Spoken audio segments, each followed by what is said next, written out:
story this evening. The Columbia Mall is back open tonight, but many questions still remain as to what motivated the attack inside of a skate shop there that left 3 people dead, one of them a young mother. But while the search for answers continues, a community is taking steps to heal the emotional wounds. Maryland Bureau Chief Brad Bell begins our team coverage from the Columbia Mall tonight. Brad? Well, Allison, the general manager of the mall tells us they had a lot of damage to repair. Police broke in a lot of storefronts so that they could lead people to safety. She says that work has been done. Now, she says, they have to repair the hearts of workers and customers alike, even as you said, as police struggle to explain why this happened. In advance of the mall opening, hundreds of employees attended a memorial service in a movie theater and then marched as a group back into the building. They clutch white flowers to be tossed into a mall fountain as a memorial. They also struggle with their emotions.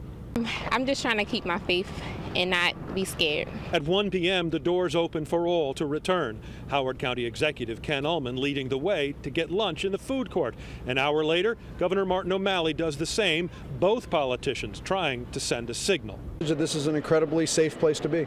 Just 1 floor above the food court, the Zoomies store, the scene of the violence Saturday, is boarded up.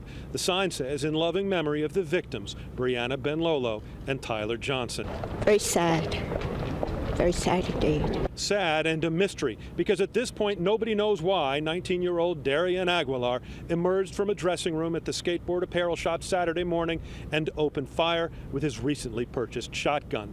We know that Aguilar's mother reported him missing Saturday, and detectives read a journal at the Aguilar's College Park home which suggested he was suicidal. But sources say that after a complete search of that residence, the journal, and Aguilar's computer, police have found no threats against the mall. One theory being explored is that Aguilar had some sort of secret obsession with victim Brianna Benlolo. Both had lived in Anne Arundel County. She recently moved to a home just blocks from Aguilar's. Police generally don't believe in coincidence, but nothing as yet backs that theory up. At this point, we have no evidence that there was any connection. Now, police sources also tell us that just because they haven't found the link yet doesn't mean there isn't one. However, we've also learned that police have interviewed many people who work at the mall, including other workers at the Zoomies store, and none of them recognizes the face of this suspected shooter.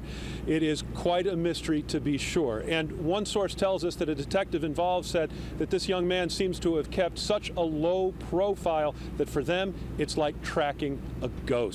At the Columbia Mall, Brad Bell, ABC 7 News.